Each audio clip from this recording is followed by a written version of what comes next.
guy Kevin. He runs a YouTube page called Junkyard Digs. But anyway, he's got this old step-side 70s Ford F100 that he's been trying to get ready for a power tour, which is rolling through our neck of the woods this year, and it's coming down to crunch time, so I'm headed up here to give him a hand tuning this carburetor, getting everything set up, and hopefully getting the thing back on the road. So I guess without further ado, we're gonna get to his place here. We're not too far off now, and get everything set up and ready to go. And if it wasn't completely obvious here, as we've been rolling down the road, Northern Iowa is pretty big on their wind energy. Some more Iowa for you here.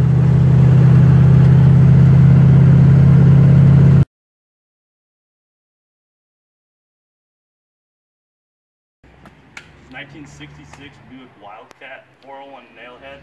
Paid $2 grand for this car. Runs and drives as is. It's a survivor.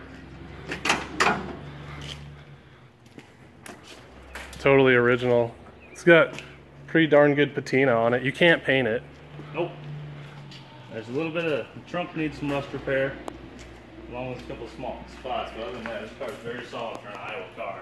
Yeah, if I can step back and get a full clip of that thing, like, yeah, it's extremely solid. Fairly rare car too. Yeah. Who'd you buy it from? Like, there's a guy in Hampton that sold it to me. Found it on Facebook, but that's crazy. it is definitely rare. It's hard to fucking find parts for. Yeah, I'm sure you jumped on it way ahead of everybody else.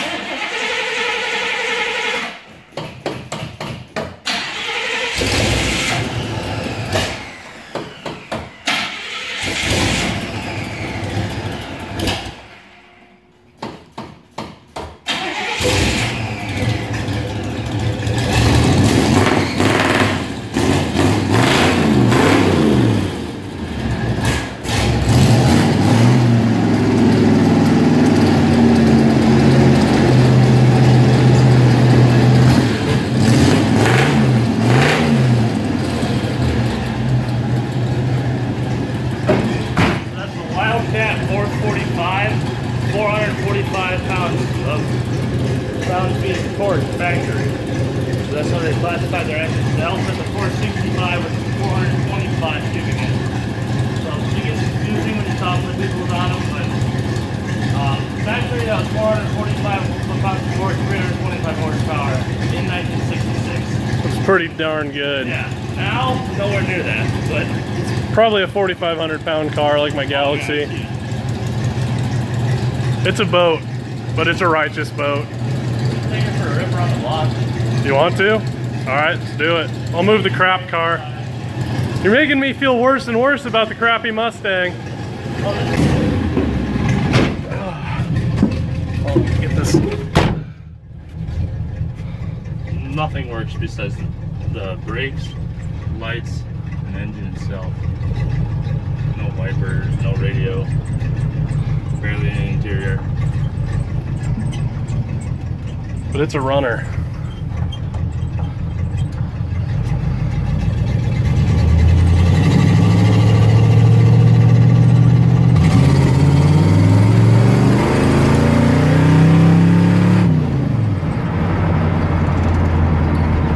Still gets out of its own way. I know. And there's a carb kit sitting in the trunk, so I think the guy knew it needed the carb rebuilt. Just never got around to it. I know a guy who can always give you a hand with stuff like that. Who's that? Oh.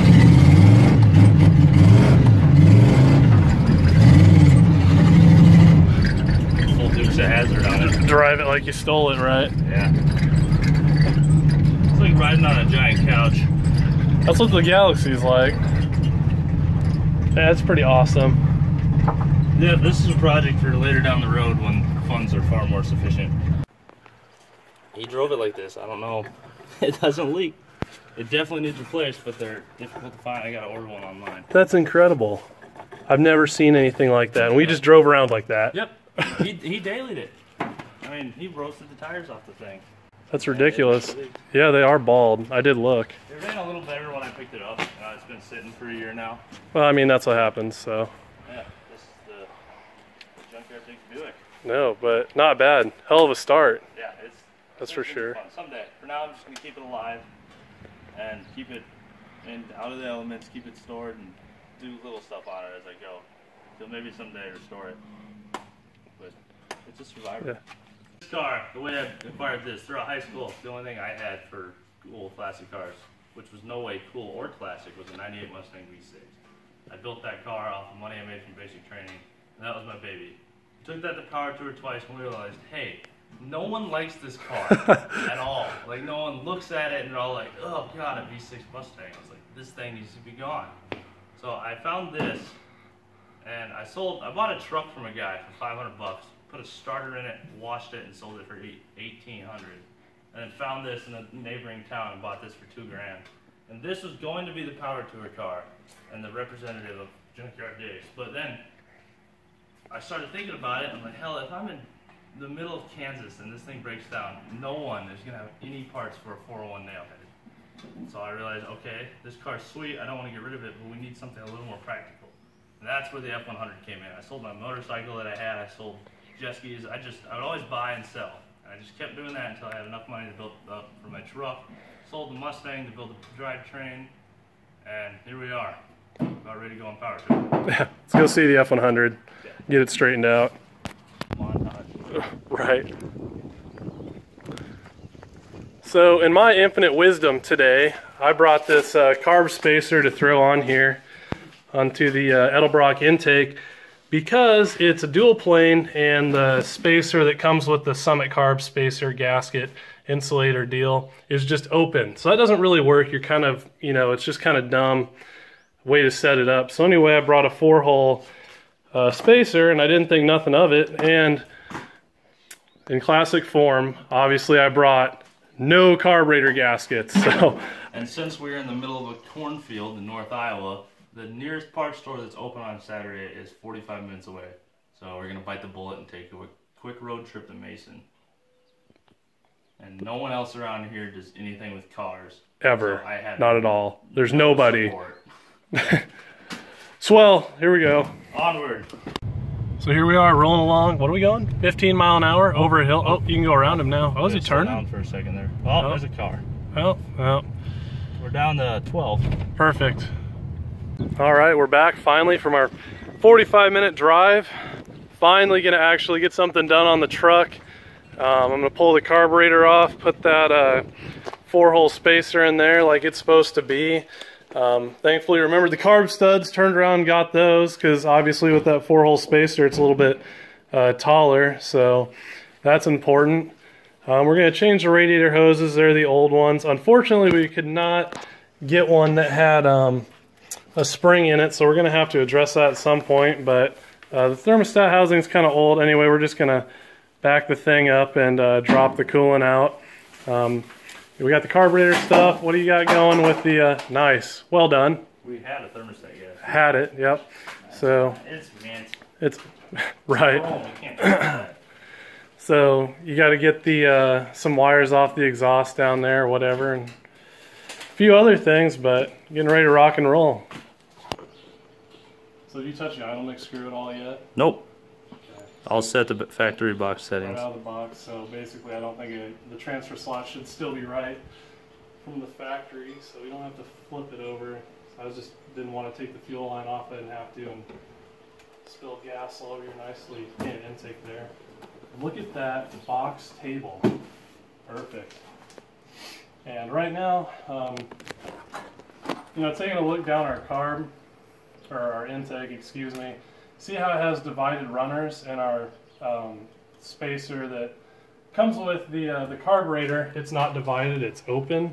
So obviously you'd kind of be losing this effect of a dual plane intake, and it's kind of just, it's just not the way you're supposed to do it. So anyway, we're gonna go ahead and throw that on there and have it right. All right, so I got the intake plugged with just some old socks or rags or whatever, so that when we're swapping our studs here, which we need to run our gasket, because obviously the gasket sits higher, so our original studs aren't going to work out. But anyway, our spacer came with studs, so we'll just throw those on there, and it should be the right height where we can bolt everything down properly. But you know, to get these out, it's pretty simple. You just go ahead and jam nut two nuts together, and then you can spin them off and then break them loose. And it also helps where you're not gonna, again, drop any hardware down in the intake. And technically you could run without a spacer. You could just use a gasket, but you know, with fuel today, it's just it's real susceptible to heat. It boils, it atomizes off, and you know, when you run an insulative spacer, it just really helps to keep the heat off the carburetor. The carburetor stays nice and cool, and you know, it doesn't mess with your air-fuel ratio, and you know, which is pretty important when you get stuck in traffic and whatnot. And since you're going to be on power tour, I deem that is fairly important. Yeah, heat is the thing that we definitely want to avoid for power tour. No kidding. There's a lot of stopping to traffic in little towns, and it's always somewhere hot as hell. Right. And another great thing would be AC, but it's fine. You got wing windows. Yeah, we're fine. Fine. That's fine. Put a fan in it. So, should probably take our socks out here, and then just be really careful not to drop anything in. But we can put one gasket on, our nice insulative spacer. Awesome.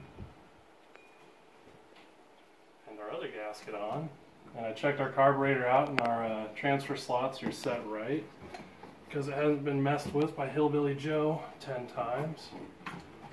And there it is, and look at that. We can actually get the nuts on it to hold it down. Solid. Last little bit here with installing a carburetor. A lot of people over torque these carb nuts, and really it doesn't have to be real gorilla tight. You know, if you tighten it too much, what you're going to do is you're going to warp the base of the carburetor, and then you're just going to have chronic vacuum leaks. You know, you're going to distort your bores here in your carburetor and just mess everything up. So you know, just go till it's nice and snug, but you don't need to, you know, really sit there and gorilla arm it. You know, just about like that, and you're good to go. There she is. Drop the water onto the guts. Nice. Yeah, I think that hose was pretty much gone. That was the original one, wasn't it? Yeah. Yep, garbage. So right now, since we got our radiator hoses off, we're gonna go ahead and change our thermostat housing, since it was that was the original one, wasn't it? Yeah. So kind of all pitted up, and it kind of leaked, and you just had to tighten the hose down just way too far to where it was crimping it off, just with all the pitting and whatnot. So picked ourselves up a new one when we were at O'Reilly's. Yeah, one of the many awesome things about the Ford small block is that that lower bolt that holds that thermostat housing on. It's always just a complete peach to get to. Well, it's a great time. I do enjoy what I'm doing currently. Alright, so getting our thermostat housing on here, you got gasket sealer all over your hands. So anyway, what we went ahead and did is put a little gasket sealer on the back of the thermostat. Note how it goes in here with the spring actually facing out, which is always seems counterintuitive, but that's how it works. Oh, fuck. Cut. You might. And action. So the reason we go ahead and do this is, you know, with the Ford intake, it comes out straight. So a lot of times when you're trying to put your thermostat housing in, that wants to slide down, and the lip of it gets kind of onto the housing, where when you tighten it down, you end up cracking the housing, and it's pretty much a complete debacle. So anyway, we're just going to let that set up for a good 5-10 minutes. It helps to hold it in place. Also, we're using the Mr. Gasket thermostat housing, not because it's the best one necessarily, but it's what they had at O'Reilly's, and we're kind of at crunch time here, but they work pretty nice, really, where they have this little O-ring that kind of crushes down, seals them up pretty good, and they're pretty hassle-free. You can usually reuse the O-ring about once, and then you need a new one, but overall, that's pretty much where we're at this point. We're just going to keep on rocking and rolling through it.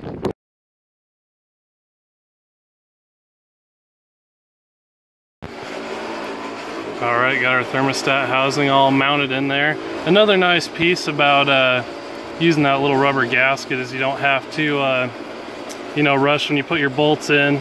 There's no gasket sealer. That O-ring performs that task, so it just makes it that much easier to put in. But with that, we're ready to put coolant in the radiator and just about ready to start it up and get a tune on the carburetor, set the ignition timing, and hopefully before long take it down the road.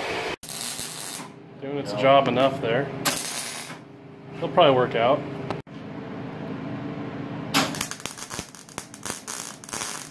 I'm sure there's definitely a right way to do this. Yeah, this is not the way. This is not it. What are you doing?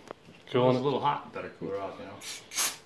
You realize that's flammable, No, right? this is cold and that's hot. Nothing can go wrong here. Clearly. It's just science. Do you not take science?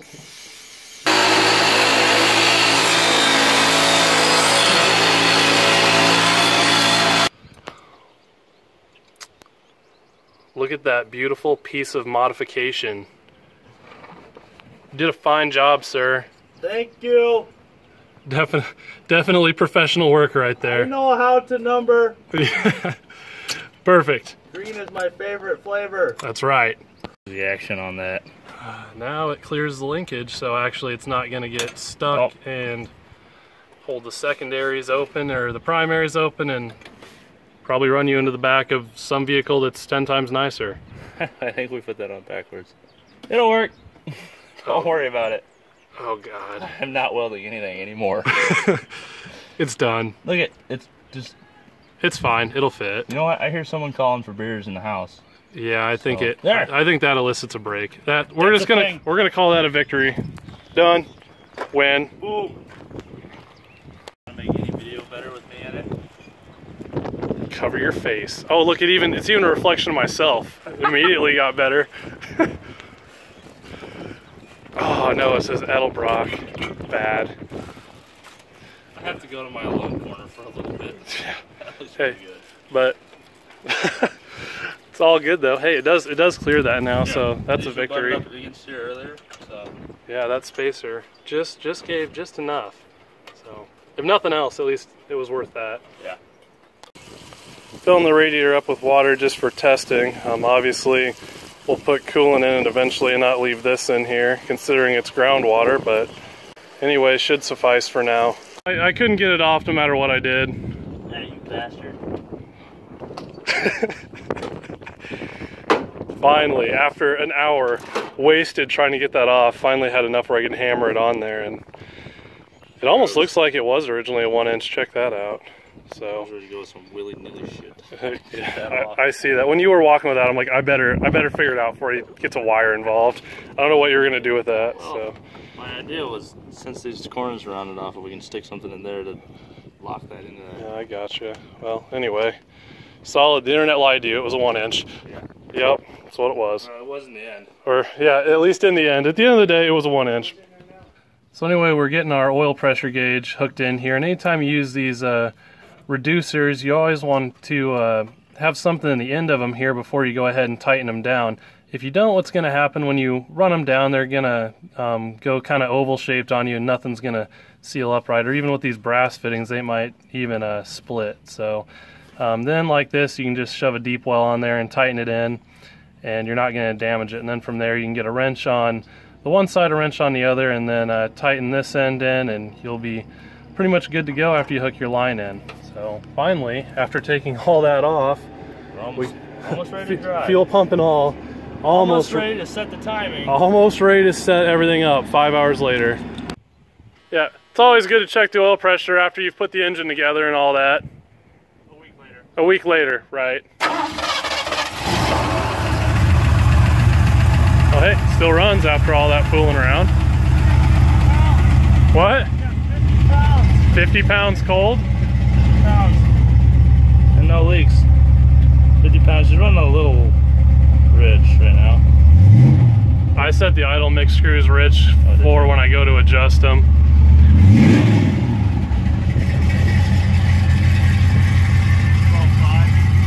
Sounds pretty righteous. What we have here is a water lake from the bolt. It's a leaking. You can tell it's leaking because of the way it is. I was gonna say that if you were. So if you can see here, these two bolts that hold the timing cover and the water pump on, in Ford's infinite wisdom, they go through everything and into the block, and on the other side of the block they're going into the cooling system. So What's happening here is water is coming back through those because I don't think there's any sealant on them, and Right. Am I right? Yeah, you're right. And they're leaking out the bolt hole. You can see where the rust has been coming down from that top one. So realistically, even if there was a washer on there, it'd probably stop it. But ideally, in the end, pull it out and put some thread sealer on the threads and put it back in, and you won't have stuff like this happen. Not bad. I just tried to send it. You sent it. Not very far. Alright, ready? We're setting the timer. Let's do this for America. Got this fancy timing light. Step up from what I usually have. Go for it.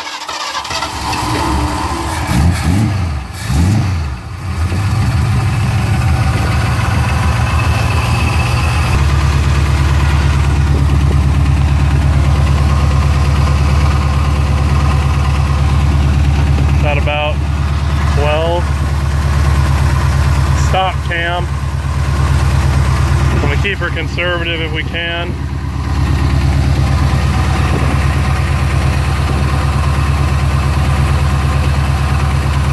And we're just about pretty much right where we want to be.